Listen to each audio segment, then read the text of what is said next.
What's up, guys? In today's video, I'm super excited to make available to you the 10th installment of my collaboration conversation series, which is where I am joined by guests and fellow friends to talk about all things revolved around spirituality. And in today's video, I am joined in person with my dear friend, Jake, who I've had on my channel before, probably like a couple years ago now. And it was so nice to have him back here. He came over today just to hang out, and I decided, you know what? Let's make a video together, bro. And he was down. So what we did was, it was a Q&A styled collaboration where him and I both had 5 questions that we put to each other, and we just spent some time talking and answering those questions. And this video was so fun because not only are the questions quite interesting, and it was nice really hearing each other's feedback of what we had to share and what we had to say to each other. But also, I love this video so much because it captures the loving, divine, and humorous quality of me and Jake's connection and friendship. And I honor him so much, and I really hope you guys enjoy this video. It was so fun spending the time hanging out with Jake and talking with him and just picking at each other's minds, and also being able to share this with you guys. So I really hope you guys enjoy this video, and thank you so much for watching. And right before I go, I want to tell you, this microphone that I have here, it's really nice. I love it so much, but I've been kind of noticing that around the 40-minute mark, there starts to be a bit of a noticeable delay between me talking and the audio coming in on the video. This video is about an hour or so long, so towards the end you might start to notice a little bit of a delay in the audio and the video, you know. But don't mind that. I hope you don't mind that. I'm trying to figure out a way to get by that. But yeah, that's really the only thing. I just wanted to let you guys know that. So yeah, with that said, thank you so much for watching, and I will see you guys later. Namaste. What's up, everybody? I'm here with my homie Jake. Hello. And I've had him on my channel in the past in one of my collaboration conversation videos.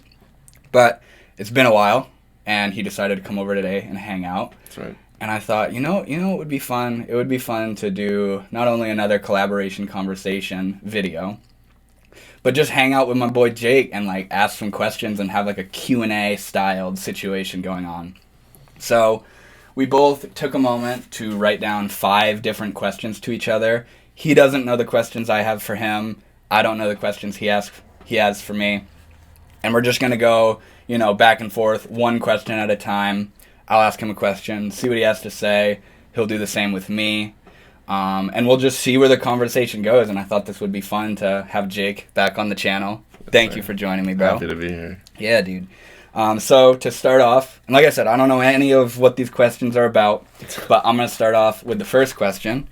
And Jake, the first question I have to you. Yeah. What is it about spirituality that captivates your interest the most? That's a very good question. There's no rush either. Captivates my... I think for me, it's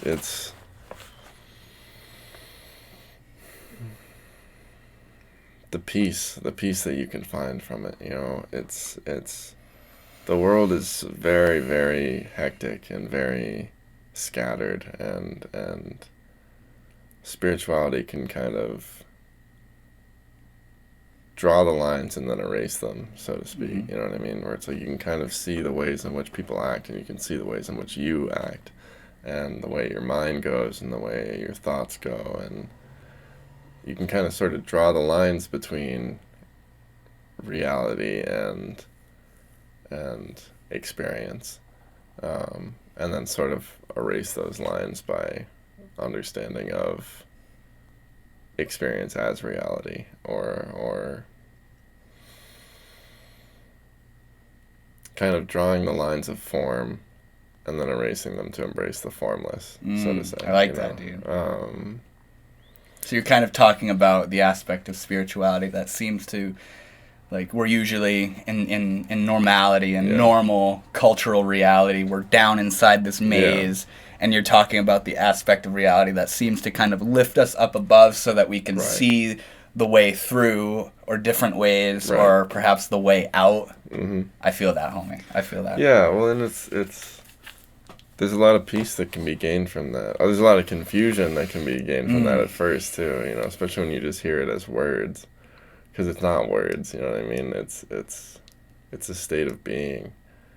And no matter how much I try to explain it or I try to put it into words, you know, somebody out there could, you know, completely understand or completely not understand. Completely misconstrued. Right, exactly. Right. Yeah.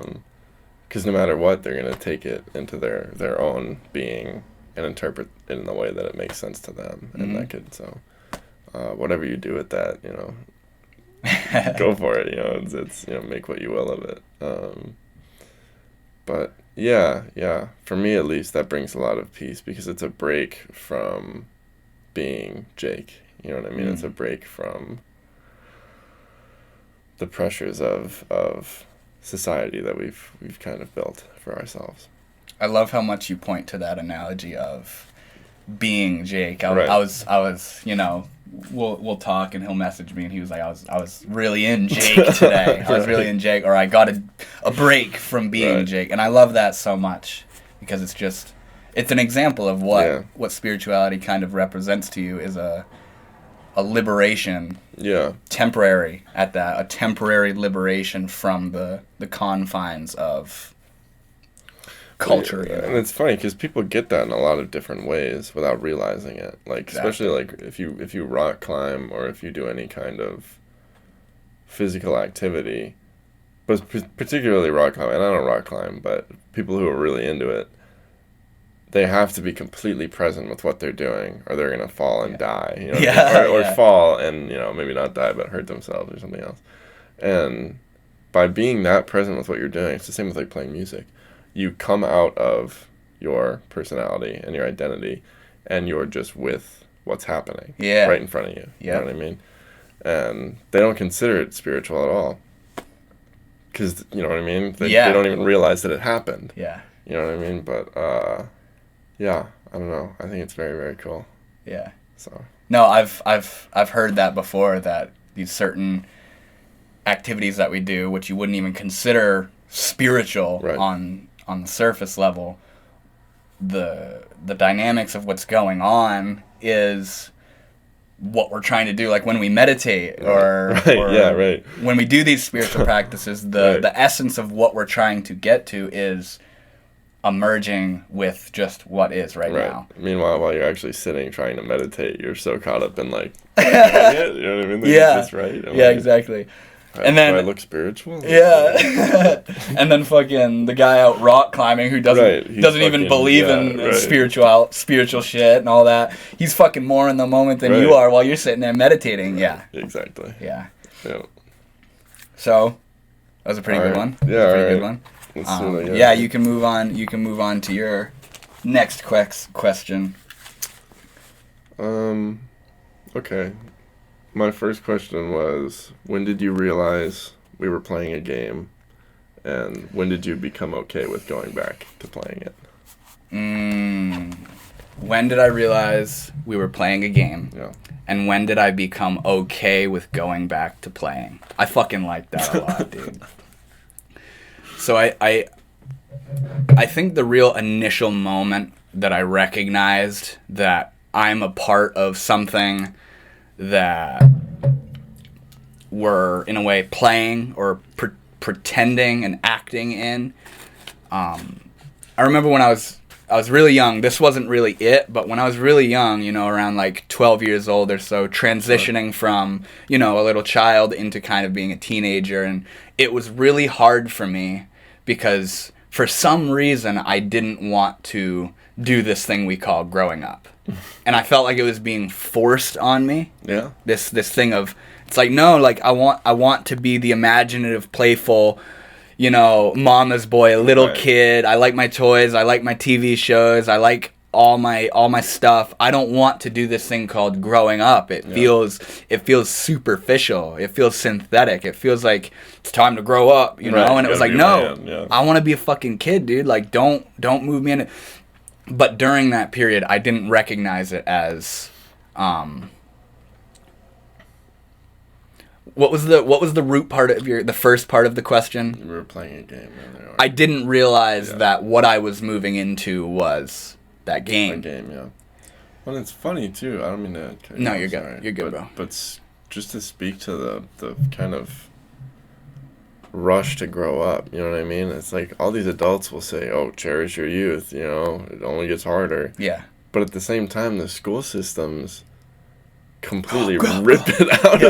You know what I mean? It's like, simmer down. What do you mean you don't want to sit still for 8 hours a day and learn about fucking math and history and all this stuff? It's like, I think it should start later. You know what I mean? Get some general education when you're a kid as to, like, you know, spelling and writing and that sort of thing. But the greater learning should take place at an age where you're more welcome to it. You know what I mean? And that space of childhood should really be left for exploration. Mm-hmm. Because that's when you're in your most raw state of, like, discovery.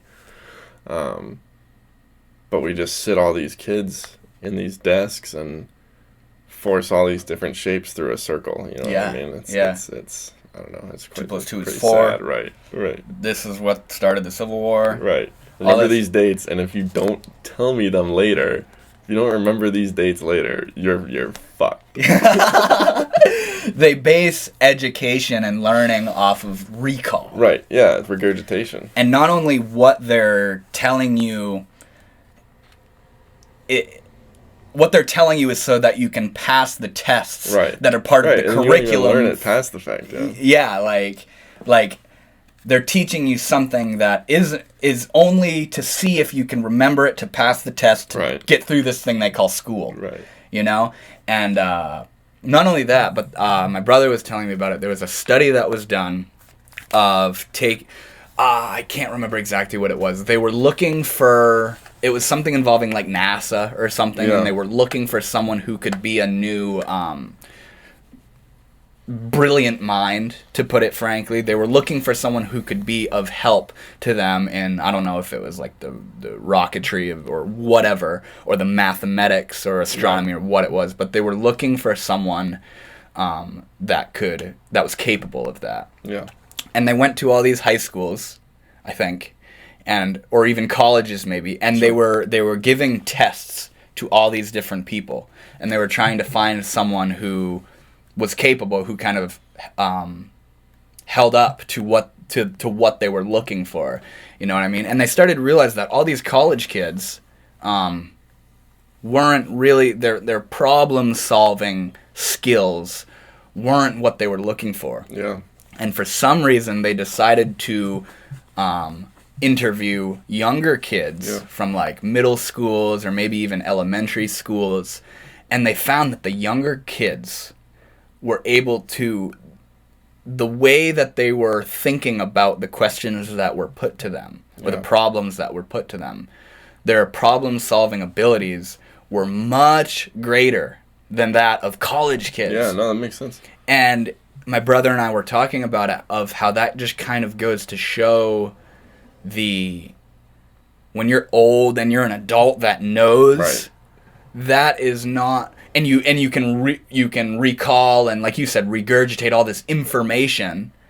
That is not the same as the open, flowing ability of a child to look at a situation in a natural and spontaneous way of, oh, well, let's just do that. And maybe that will be a better, quicker way through, or a more efficient way through, you know? And it's... No, you gotta do it the right way. You gotta do it the way we've taught you to do it. It's crazy, bro. I remember I struggled big with that through high school and through college, where it was, if I wasn't given clear instructions, it would just be stressful. Yeah. Because it would just be like, I would be so worried about doing it to their liking, to their standards, versus doing it in a way that felt right to me, you know what I mean, using my own intuition versus following a rubric. Yeah. You know what I mean? Yeah. So it's just like, remember I could never learn long division. Me neither, dude. And the reason I never got it. Yeah. The reason I couldn't learn it after looking back on it, the reason I couldn't learn that was because I was busy saying I don't know how to do this. It's like, you know what I mean? They'd put a long division in front of me. They'd tell me how to do it over and over and over again, but I was busy going, I don't get it. Yeah. I don't know how to do this. You know? And then you remember like the lattice method for multiplication? Oh god, yeah. I learned that mechanism or algorithm, and I could do a fucking 100,000 digit multiplication problem, dude. Like, no problem. And that was also kind of a point to me that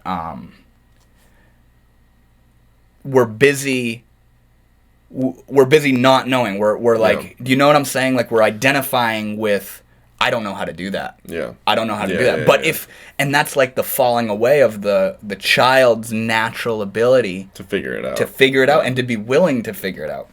I hear but to bring it back into your question, the real moment that I realized that we're playing a game, I think that's what your question. The real moment I mean, at least with what I can recall, that I realized we were playing a game was in freshman history class, where I read Siddhartha. Oh. And in reading Siddhartha, great book. It was one of those books where, you read it through class and there's different tests and stuff and all that. In reading this book, Siddhartha, which is entirely revolved around Gautama Buddha, the Buddha himself, I was just like awestruck with, dude, this guy is like looking directly at the problems and the fundamentals of this thing of, okay, I exist and I suffer. Yeah. I don't want to suffer. How do I get out of this? Okay, this seems like the way to get out of this. Yeah. Now I'm going to implement this way to get out of suffering. And reading this book, bro, I was never really into like spirituality and stuff like that at the time. I was like 15 years old or so. And I identified like as an atheist. I didn't believe in God or Jesus. I flipped over. I was like, you know what? I'm not going to tell my mom, but I don't believe in God. I think that's bullshit. I went through that too. Yeah, dude. And I was nervous. I was all guilty about it because it's like, Mom, like you believe in something that's not real. You know? Right, yeah. I know. Yeah, I know. But it's just that natural skepticism. But yeah, reading Siddhartha, it opened me to, holy shit, this guy's talking about a thing that we're all a part of and lost in, and is talking about the way to get out of that. Yeah. And I felt like this is so, like, this is what it's about. Right. Why spend my time lost in this thing when I can be aware of this thing and work on getting out of it? Yeah. So I feel like that was really the moment where I was like, I'm a part of this assembly line or this weird system. And I always kind of felt like I'm just going with the flow of the assembly line, going with the flow of the system. Like, I don't know why I'm doing this, but it's what everybody else is doing. I don't want to look like a weirdo. I don't want to be alienated, but I always kind of felt like I'm just fucking doing it for some reason or other.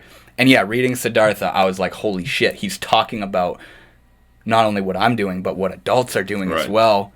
And he's talking about the way to get out. So I feel like that was the real moment that I recognized that we're playing this game. We're playing a part of some sort, Because at that time, I didn't realize it was a game. I thought it was a part. That's, like you said, that's more so accurate. It felt like an imprisonment. Right. You know what I mean? Not a game.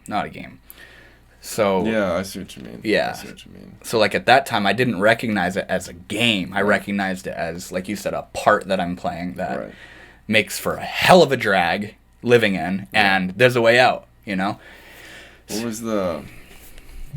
It was something Ram Dass said, where it was in the story of Hanuman, where it's you're the poet, the play, and the. Oh, what is it?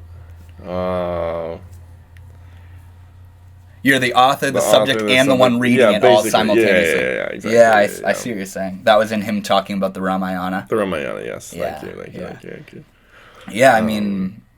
Yeah, it's because it's funny, because we can say it's a game. There's Alan Watts says it's a dance, you know what I mean? Right, exactly. Everybody says it's, but in that general sense, realizing it's not just what it seems. Yeah. Everything is not as it seems. Not everything is as it seems. I'm thinking of like a Grateful Dead line, but I can't remember exactly what it is. But for the second part of your question, when I realized that it's okay to keep playing,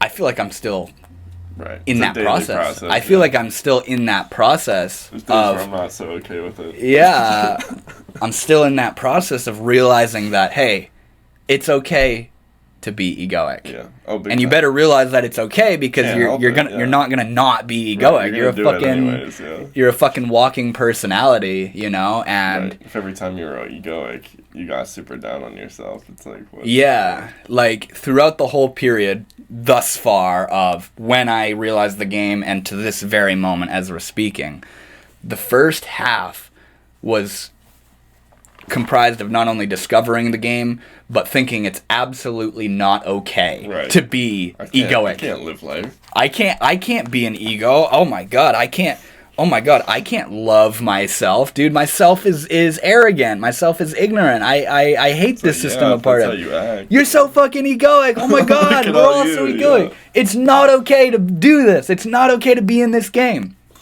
And it's like, what else are you gonna do? Yeah. So like, I spent a lot of time not thinking it's okay to play the game. And I'm still in that transitory period where I'm realizing, it's okay to be what I am. Right. Because I can't not be what I am. So the best thing I can do is to accept myself, to put it simply, to accept myself, but to remember. Yeah. To remember. Yeah, and just cultivate good, cultivate kindness and love, and because that's all within your control. Yeah. Yeah, so I'm flirting with the idea that, it's all right to be in this ego and be in this game, but there's still very much so traits within me of rejection of, no, that's egoic, that's worldly, that's no, I'm gonna turn my nose up at that because that's not spiritual. But I think it's so much more beneficial for us to accept all the different levels of ourselves. It's not like you're only spiritual and it's not like you're only worldly. There's a you can do both. What's the word, like a dichotomy between the two, and I'm very much so still in the process of realizing it's all right to play. It's all right to be in the game. You know what I mean? So I guess that's how I would conclude that question. For sure. I hope you're all enjoying this so far. This is fun. Yeah, and also for reference, Devin and I have known each other. We've known each other since the first grade. We've been friends since probably the 7th or 8th grade. So yeah, we had little periods of on and off communication and stuff. Yep. So, Jake. Yes. The next question I have for you is, what do you think the correlation between psychedelics and spirituality is? I think it really depends on the person. It depends on so much, because you can do psychedelics without it being spiritual if you're not a spiritual person. You know what I mean? Like there's I don't get it. I don't get how people do this, where they'll take a bunch of psychedelics and it's just like smoking weed to them, you know what I mean? Or it's just like drinking. Or it's like they're just like, yeah, right, they're just getting a little fucked up and they're vibing out and that's it. And then it's over. They don't go into this deep state of like self-realization, or if they do, they just kind of stride away from it. You know what I mean? Yeah, that was weird. Well, yeah. It's like, I don't know. That's the stuff that I've always bitten down on and been like, what the fuck, you know what I mean? Because even when I'm sober, that's where my head has gone since I was a kid. And I think if you are a spiritual person, or even if you're not, they can be a wonderful tool for exploring avenues of yourself in kind of a fresh way. I think it was Michael Pollan who talked about, you know, we get into these ruts in our mind, these patterns where it's like taking a sled down a snowy hill, and if you keep going down that same path over and over and over again, it's the only way the sled's gonna go. But taking psychedelics is like getting a fresh sheet of snow on that hill, and you can kind of just, you know, go whichever way you want. You can, you know what I mean, you can explore it in a completely different way. And so the therapeutic benefits to them is immense, in my opinion. And I've told you this, but I think they're the future of psychotherapy. I won't go super far into that because I get kind of conspiracy about it. But yeah. Let me shift the question just a little bit. Do you think there's the potential for psychedelics to induce a spiritual revelation or a spiritual perspective and shift in life for someone who's not spiritual? At the time. Maybe. I've heard stories sort of like that, but it's, I don't know, because it's using the word spiritual is hard because you can consider anything spiritual, you know what I mean? But it's like, if someone has a moment of self-realization or self-actualization and they overcome this massive barrier they've been dealing with for so long, like Paul Stamets, do you know who that is? Yes. He has that story of where he took psychedelic mushrooms and climbed a fucking tree. Holding on to it during a storm. Yeah, exactly. And he comes down and he never had a problem stuttering again or like making eye contact with people. Sounds pretty spiritual to me, but he doesn't talk about it in that way. Right. Like, he doesn't label it as a spiritual experience. Maybe he does. I don't actually know. But it's yeah, I don't know. It's so highly variable, and right. It's all like just a bunch of nothing. Yeah, we're just fucking dancing with words that at the end of the day don't really mean anything. They don't mean shit. They don't really mean shit, bro. All right, so my question, or do you have another one? Okay, here. Well, you already kind of described it. You already just kind of described what the psychedelics are doing that can help someone in a therapeutic way or even a spiritual kind of way. Yeah, in the right setting. You know what I mean? Don't go take them in the middle of a fucking mall. You know what I mean? Or like I don't know. I've heard horror stories and people being like, "Yeah, I'll never do psychedelics again because X, Y, Z happened." And then I'm like, "Well, what was the setting?" Yeah, it's like the worst setting I've ever heard. I'm like, that's. Yeah, no shit, that didn't go well for you. Exactly. I don't know what you expected there. It's like, I took him at my grandma's funeral. It's like, I haven't heard that, but, No, psychedelics are a medicine and a spirit, and I feel like they need to be addressed as such, They're, like Terence McKenna nailed it. He said, psychedelics masquerade as drugs. They're not just fucking chemicals. Was that after he took about 50 grams in one go? No. Just kidding. No, that's very cool. No, they're wonderful things. They're wonderful things. They truly are.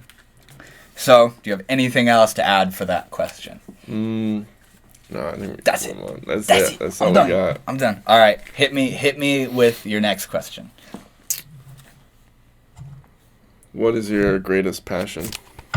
My greatest passion.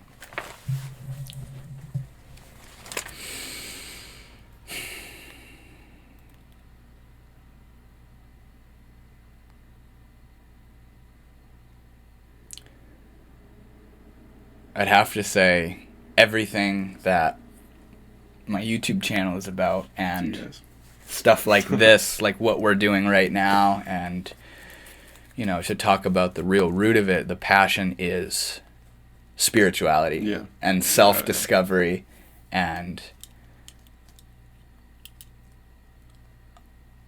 getting down with this moment more and more and more, and experiencing all the plethora of experiences that are to happen, and to trying to connect to levels of myself which are more in tune with just this as it is, and learning how to be the light, Yeah. and to pull back from all the stuff I've been taught and all the impositions of concepts and narratives of how I have to become someone and how I have to do this to be happy. And my passion is in looking in to life and being a part of this. I'm passionate about this itself, you know, and learning about what is this, you know, looking into what is this, and how can I stop being such a dink? How can I stop being how can I stop creating suffering? How can I be an example of love and unity and passion and creativity and light? How can I be the best that I can be in this life? How can I play with this life? I want to have fun. I'm passionate towards learning just how to have fun and learning how to not get lost in the autopilot of the mind and all its Very easy to do. Oh, it's too easy to do, you know. But yeah, especially when you're around so many people that see you on a surface level. Interact with you on a surface level and like make you like you have to be at that surface level in order to interact with them, because you can't just go up to like, maybe you could with your work situation, but like say in my job I couldn't go up to my boss and just be like, hey, loving awareness. Hey, loving. Well, see, that's the tricky part is like imagine like a monk or a meditation master or just some what you'd consider like a saint or a high being. Do you think they're caught up when some worldly person comes to them or they go and do something? Yeah. Do you think they're caught up thinking, I can't be spiritual in this situation? You know what I'm saying? I think they would be thinking like, gosh, better make sure I'm being spiritual right now. Because you said you have to be on their level. I suppose you don't have to. Right. I feel like you just can't go too far on the other end. Yeah, like we're pressured to be on that level. We're pressured to water ourselves down to fit how. Guess I'm just an ego today. Yeah. Yeah. Go clean your room. Okay.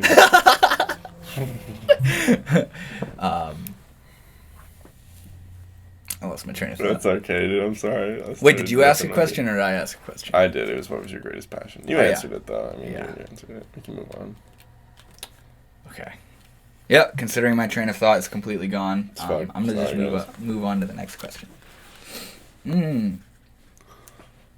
What was your most insightful psychedelic experience?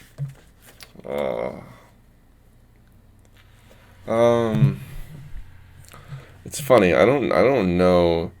Well, it's hard to think of a time where I was on psychedelics where I had a really deep, insightful moment.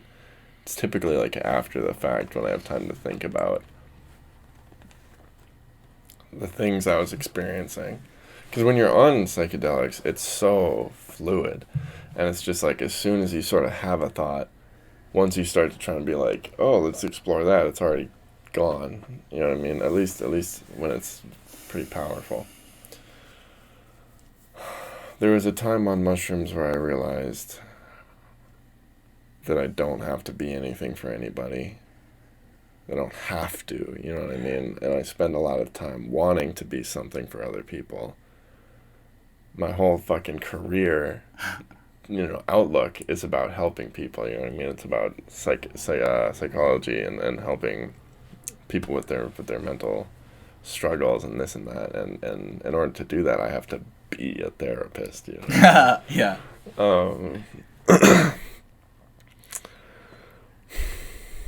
Another one was just, I don't know, like, in those moments where you feel yourself dissolving away, you know what I mean? It's like, it's this battle between, like, this is a really intense drug and this is what it really is. You know what I mean? It's your egoic mind trying to convince you, I'm just experiencing something right now. This will pass. Yeah.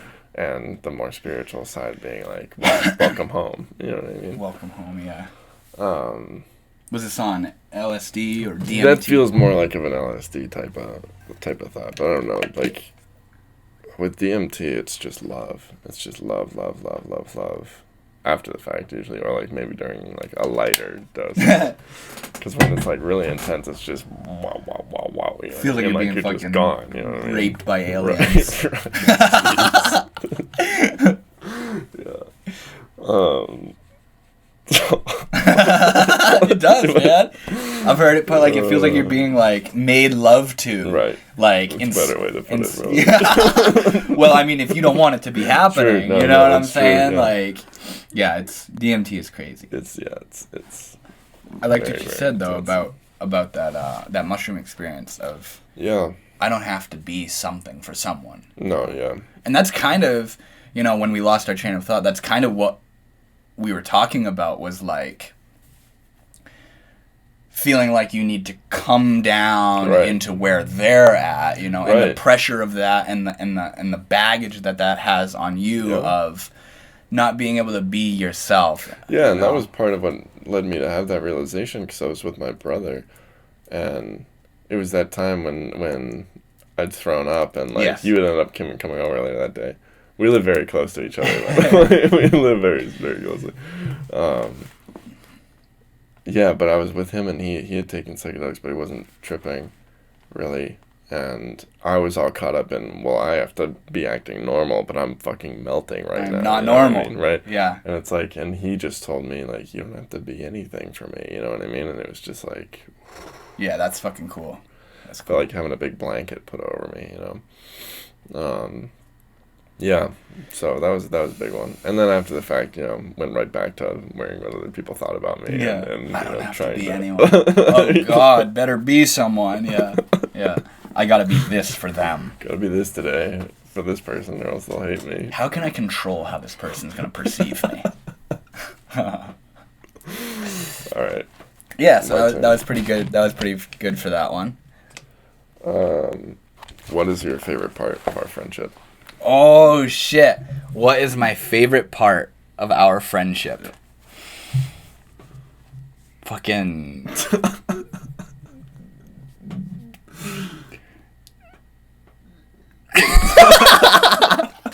That's my favorite part. Our ability to fucking... Be with one another. Yeah. To be with one another and realize...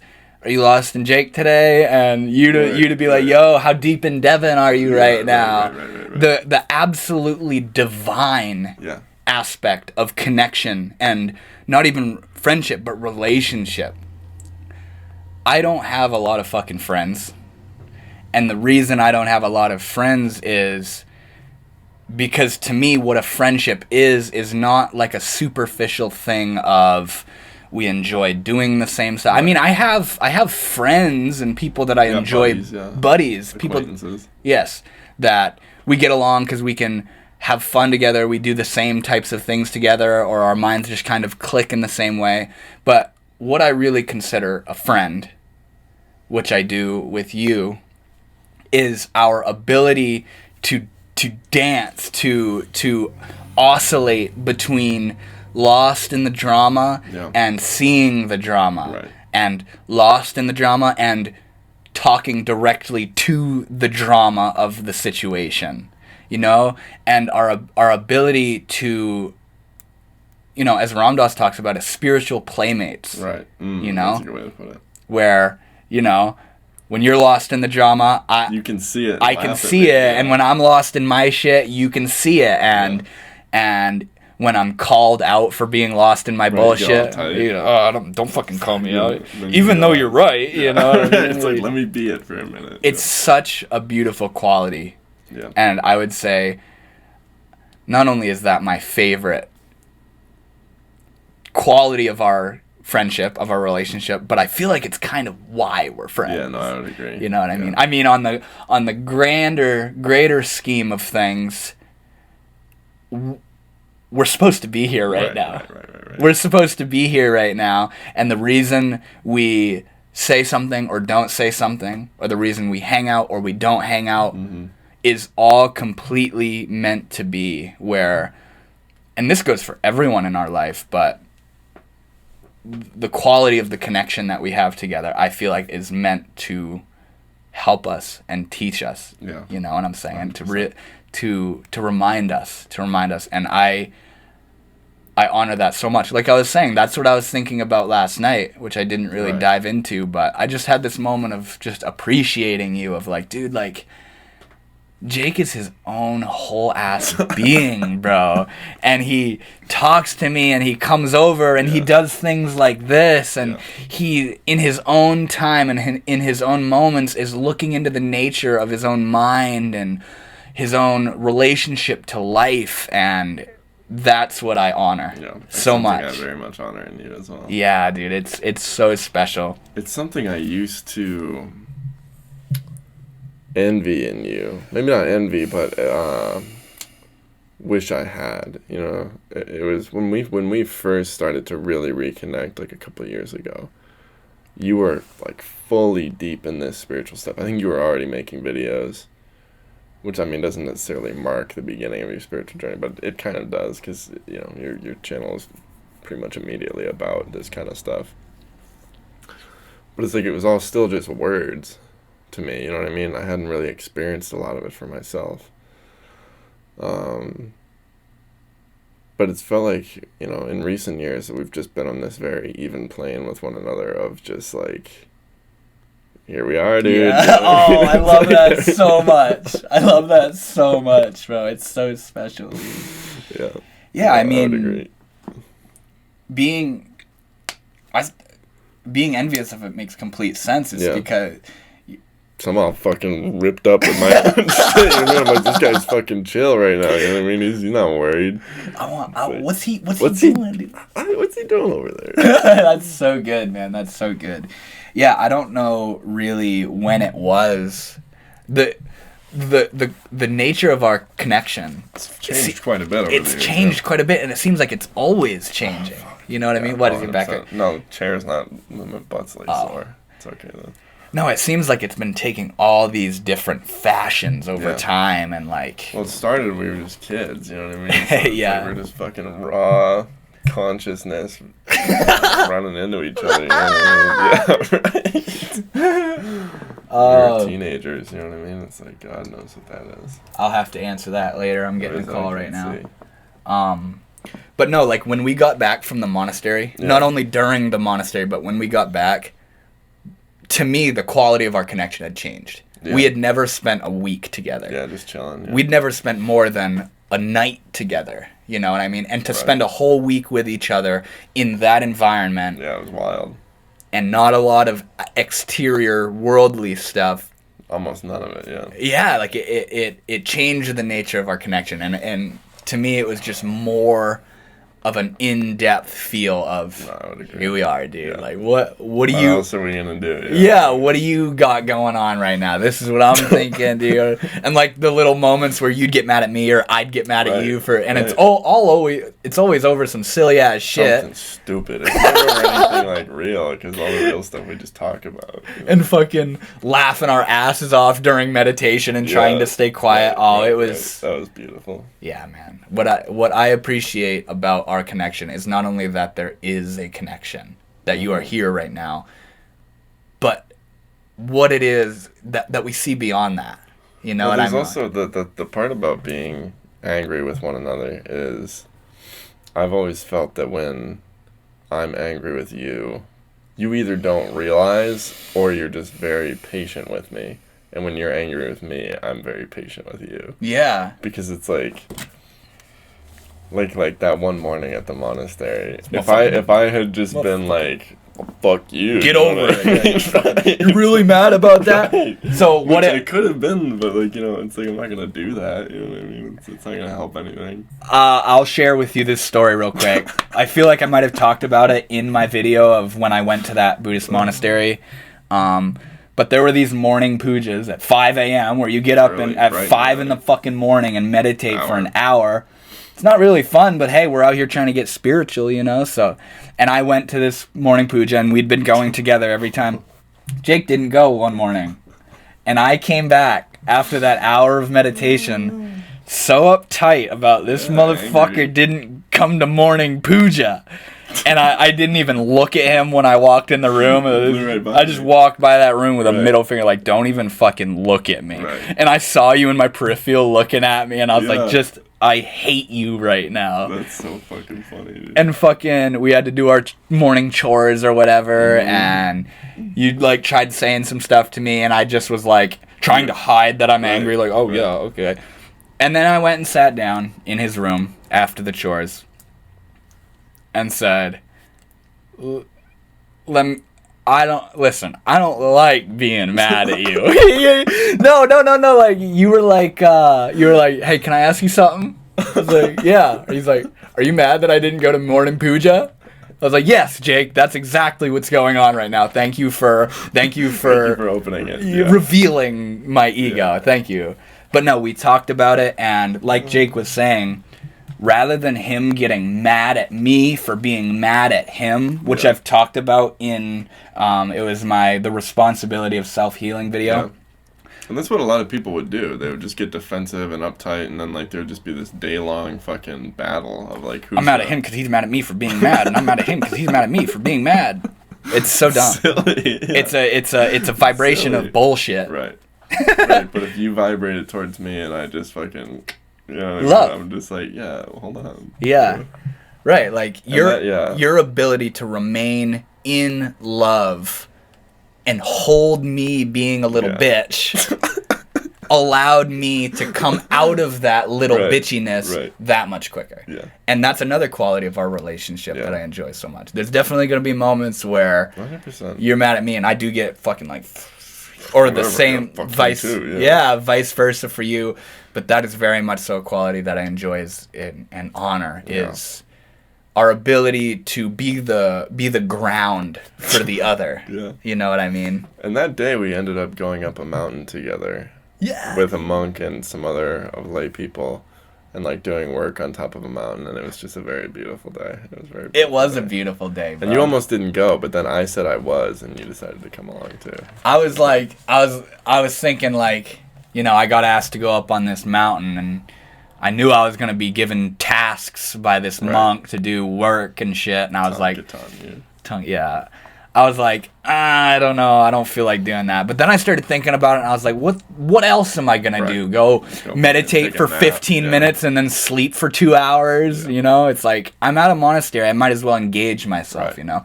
And it was an awesome time. Yeah, we went to the tallest point on the monastery's property. Saw a yurt. A yurt. I can't believe a monk would walk from that yurt all the way down. I think he had. Puja. Remember, you think he had the four-wheeler? Yes. He had to walk down that main part, and then the four-wheeler was down there, and he could ride the rest of it. But still, bro. Still, yeah, it was a hefty hike. Or on the way up when we passed that one monk, and Tankatanya was like, yo, you want to ride? Right. No, I'm almost there. Yeah. It's kind of crazy. Yeah, I think he was pissed off in that moment of contact. He's human. Yeah, he could have been. Yeah, nothing wrong with that.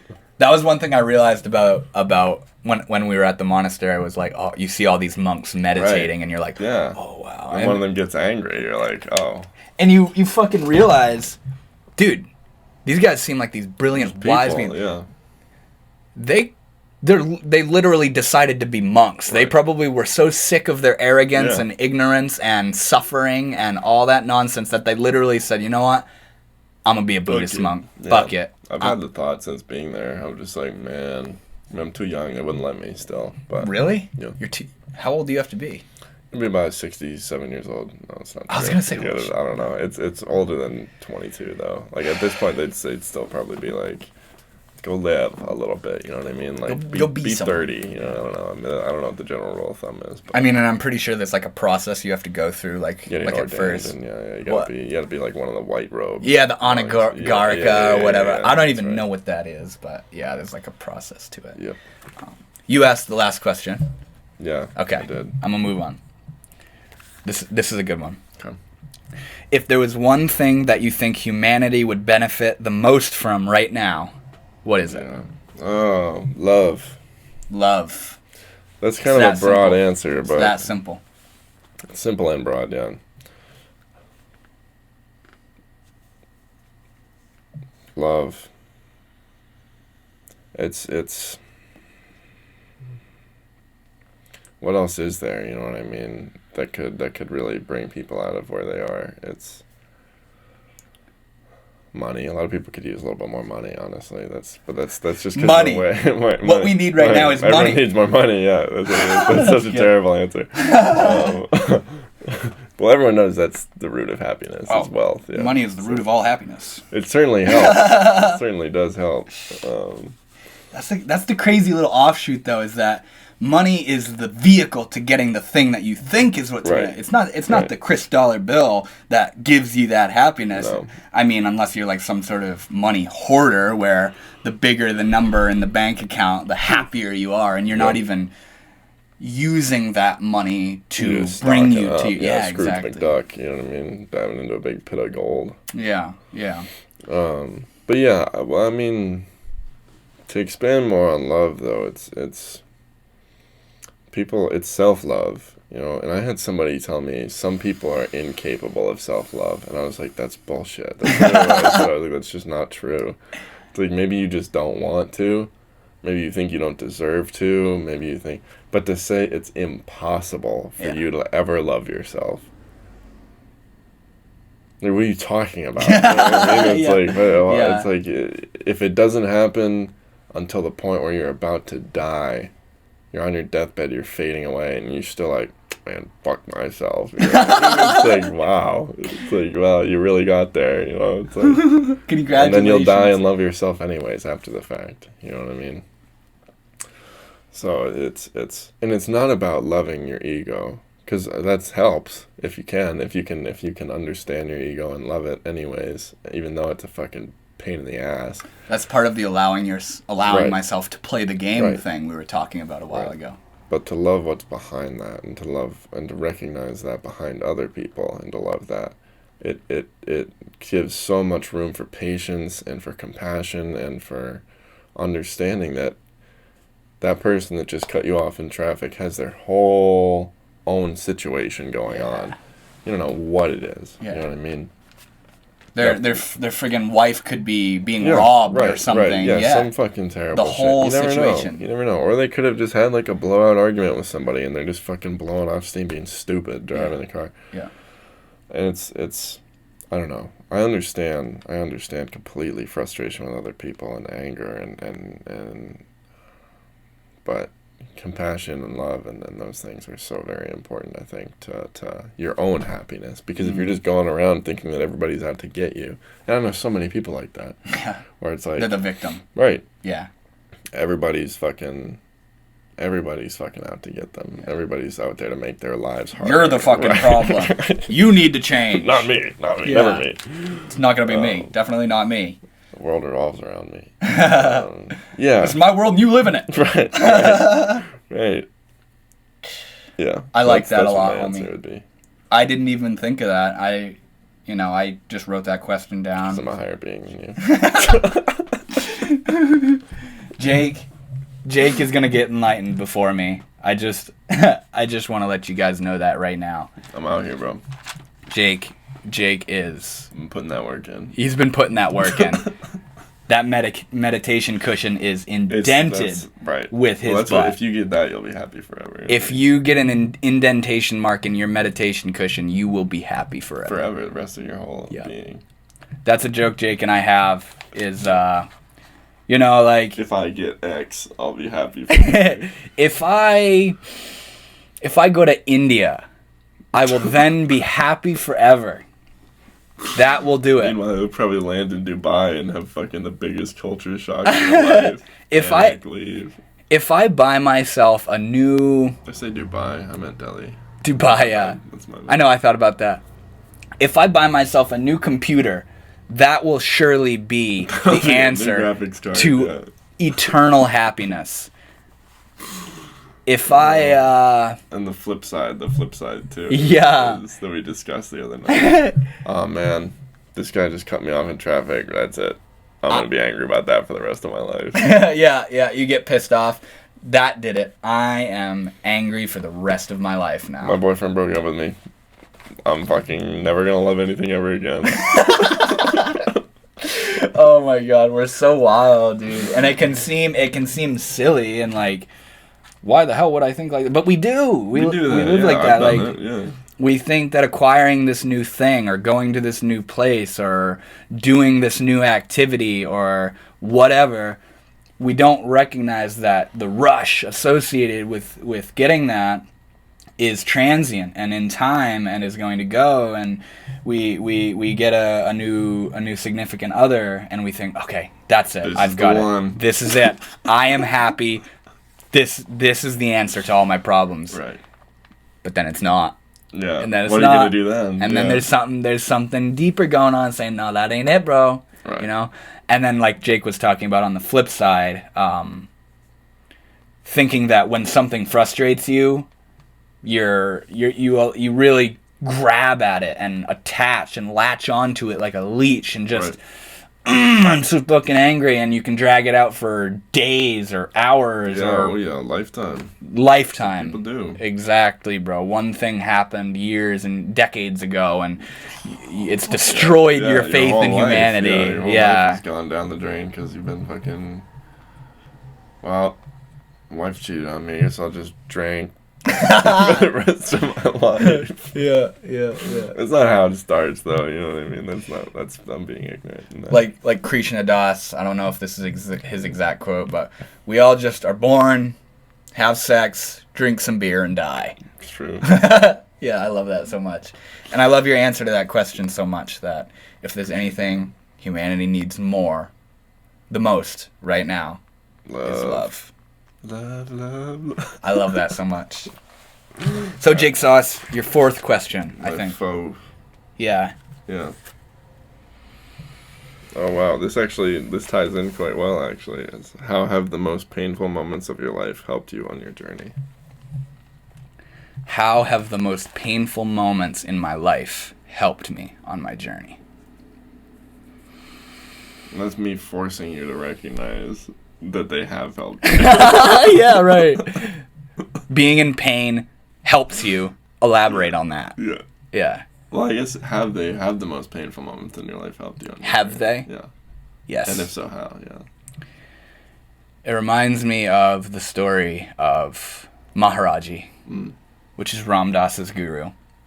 And I've shared this story with you before. And him and a devotee were sitting there, and Maharaji asked this devotee, "Do you like bliss or suffering?" And the devotee says, "Obviously, I like bliss." And he asks her again, "Do you like bliss or do you like suffering?" And she's like, I like bliss. I like bliss, of course." And Maharaji shuts his eyes, and he takes a moment in silence, and he says, "I love suffering. It brings me so close to God." And that is really the root or the nature of how I feel about the hard times that I've had in my life up until this point. Is I didn't go out asking for these hard times to take place. And when I was in it, I was really wishing I wasn't in it. Yeah. You know, didn't want to be in it. But we are open when we suffer. We're in a way ready to listen. When we are deep in suffering and pain and agony and nihilism, from whatever cause it has.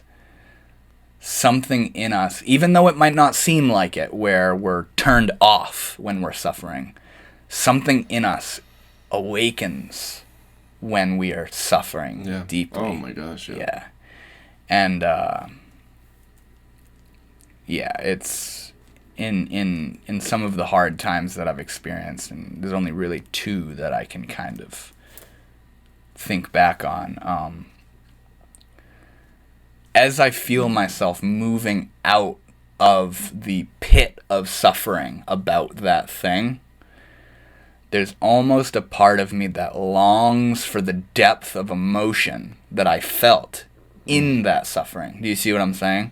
Yeah. There's something that raw emotional depth of feeling. Yeah. I would in this last experience of deep suffering that I had, I would go into not only states of such sadness and gloom and pain, but I would also be moved into states of absolute, like, rapture of the beauty of my own being and realizing the depth that I can feel, you know, and what exactly was your question? What have I learned from suffering? Just how has it helped you? How has it helped me? It's made me realize how deeply I care in a good way. It's made me realize how deeply I am able to perceive this life and to be involved with this life. And the ability to feel, even if these emotions that I'm feeling are so absolutely horrid. Yeah.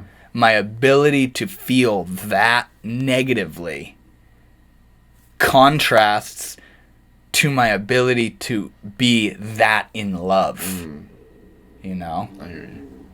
The suffering has showed me my own ability to be in love and to care and to be absorbed in the beauty and the innocence and the timeless nature of life and the predicament of us humans, of all these things we go through and all this importance we attach to things and all our fulfillments and all our letdowns and everything. The suffering has showed me my own receptivity to life. And that is a blessing that I don't regret or wish that hadn't happened even a little bit. Yeah. It was complete. I totally understand. Yeah, it was completely necessary. Because you hear people all the time say, "Oh, if this had never happened to me," you know what I mean? Or I've had moments where I'm even fucked. felt, I've had moments where I was like, "Man, if I hadn't done this, if this hadn't happened, I would be a lot better off right now." It's like I wouldn't be who I am now. Yeah, without exactly. any of it. It all had to happen for right now to be, and it was all always going to happen. You know what I mean? So I definitely understand what you're saying there. Suffering deeply are very, very pivotal moments. Yeah. Or can be very catalytic moments. You know, if that thing within us is ready to listen, you know. Absolutely. So yeah, I guess I would say that's the answer to my question, to your question. Thank you. I like that. This is my last question. One. Last question boy. for you, bro. Oh boy. We're on our last question. Jake, when anger is present, what do you do? Rage. Rage. No, I mean, honestly, the answer is probably just feel it. You know what I mean? Fucking be angry. Nothing wrong with it. You know what I mean? As long as you're not, like, actively hurting people, you know what I mean? Like, fucking throttling somebody and fucking, you know, or worse, killing somebody or just, like I said, hurting them. Be that emotionally or physically. But there's nothing wrong with just, like, going and finding a heavy bag or some shit and just fucking wailing on it. You know what I mean? Go and play a really angry song. Go blast some music in your car. Go scream. Go fucking be angry. You know what I mean? There's a story you told me once. I won't share it right now. But afterwards, God. Don't embarrass me in front of these people. Afterwards, we can talk about it. And I just love it so much because it's just a perfect fucking representation of what I'm talking about. Can I share it? Is that okay? Yeah, you can share it. I don't know what the hell he's about to share, but you might be let in on a little secret. It was a time, I don't even remember what you were upset about, but you said it was when you were still living at your other house, and you would come into your room and you fucking like threw something against the wall and you fell to your knees and you're like shaking. You're just like, I'm so fucking angry. That's literally what happened, dude. That's literally what happened. And I love that story. Yeah, I actually have a video talking about that where I don't know what it was, but I came into my room and I took my wallet, and I fucking flung that thing across my room, and I fell to my knees, like you said, and I said, I'm so fucking angry right now. And I was like, I don't care about anything. Right. That was that moment, dude. I've been that guy that just, you know, punches you got a drywall, nice and soft, you know, your fist can go through it. I've been that guy that because I grew up with wooden panels for walls. Yeah, you can't punch that shit. My fucking hand. You would have learned quick. I punch pillows though. That's too soft. It's too soft, yeah. It's not satisfying. It makes me feel like fucking pussy, man. But the worst thing you can do is try and bottle it up or ignore it or push it down or move away. That's what people have done for so long, especially men. That's what leads to fucking people blowing up when they're older. You know what I mean? Beating the shit out of their kids and beating their wives and fucking killing people and doing dumb shit on the road or turning to alcohol or drugs. Repression. Right, exactly. It's like if you're angry, if you're sad, if you're happy, even let it out. It's, you know, sadness too. Fucking cry, bawl your fucking eyes out. You know what I mean? That's the best way to move through it, is to let it out in a healthy way. In a healthy way. That's the silver lining. Yeah, or maybe not silver lining, but the I don't know, the way of it, you know what I mean? That's the way to do it.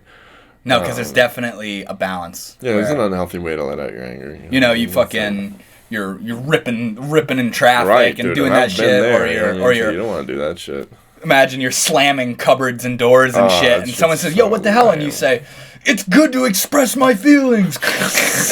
It's like, no, there is a healthy way. It's scary. Yeah. You should go find a space by yourself. You know what I mean? Yeah. Or like if you're really upset with somebody, like go feel it out. Go feel it, and then talk to them. And what you said about the silver lining, find the silver lining. Take a moment in silence and find the root, the essence of this feeling you have and how to go about it. And that's going to be hard as hell sometimes. You know, I've talked about that before, how like you're not always going to be in a moment where you can excuse yourself from the situation and hold on. Right, and sometimes people will try and keep you in it too, you know what I mean? It's like you need to where the fuck you going? We're going to talk about this now. It's like, you never talk to me, you're being so upset, you know? It's like yeah, and you need to let me go right now, or I'm going to say some shit that's going to make this end. You know Dude, what I mean? Like, I am about to say things I don't mean. Right, right, literally, yeah. So that would be my answer to that. I like that a lot, homie. I like Feel it out, man. Feel it out. Allow yourself. Accept yourself. 100%. But don't be stupid. Don't be stupid. Don't be stupid. Don't be stupid. Did you ask your final question? No, I have one more. Let's hear it, homie. Let's hear it. Last question. Kevin, my friend. You afraid to die? Am I afraid to die? And I wrote, be honest. Be honest. And I also have a yeah, okay, there you go. Yes. I was going to say I have a theory of what your answer would be. Am I afraid to die? Yeah. Yeah. I am. There is fear. Yeah. There is fear. If I get sick, or if my heart starts racing, or nervous, you know, someone, you know, someone pulls out in front of me in traffic and my whole body, yeah, yeah, exactly, my whole body and my whole being says energetically and physically, I don't want to die. Yeah. I am scared. Stop. I can intellectualize it. I could sit here and literally pretend. Well, technically, I'm formless. Yeah, right. I could pretend I'm not fucking scared of death. Right. But at the end of the day, I don't want to die. No. That's a big distinction, though. Not wanting to die and being afraid to. Like, do you sit around being anxious over the fact that one day you will? Yeah. I mean, me too. It's you know, and you could call it, you know, inquiring into death, but I think it's completely healthy because death is, you know, you ask me, am I afraid to die? Death is like a taboo in our culture where, you know, when you die, the sheet goes over and it's darkness forever. Casket and darkness and keep that away and, you know, and suppress it and don't talk about it and oh my god, you know, like fucking wooden casket's wild, bro. That's all I'm gonna say. It's I know that's like the norm, but it's just not what I would want. I was talking with my friend one time, and he was talking about this girl that he thought was really attractive, you know, and he's talking about her physique and stuff, and I started talking to him about. I was joking with him, but I was like, damn, girl, that shit's gonna rot into the earth one day. Shoot, you're gonna rot into a pile of nothing, dude. And he was combusted into the stars. Yeah, dude. And he was like, damn, dude, you think about death a lot, don't you? And I was like, yeah, I guess. Yeah. But I also feel like it's so important. And what you said about sitting around and being anxious about dying, I do that. I do that. But like I was saying, I feel like I'm at least attempting to do it in a healthy way where I'm addressing the truth that I'm not going to be here forever. This body, as far as I know, this body is going to die. Right. You know? And there's this certain meditation music that I listen to sometimes. And all it does, bro, it's weird. It's like a vibration it tunes me into. It makes me think about the impermanent nature of life. And I think about my cats, and I think about my grandfather, and I think about they're all going to die. Yeah. And if I don't die first, I'm going to see them die. You're going to have to grieve. Yeah, and it's powerful, and it definitely makes me sit up straight. Metaphorically speaking, it definitely makes me. It cuts. You gotta appreciate what you have. Yeah, you know what I mean. That's what it ultimately does for me. Is right. Every time I say goodbye to you, or my family, or somebody that I really love, tell them I love them. Yeah. Give them a hug or something. Dap them up. You know what I mean.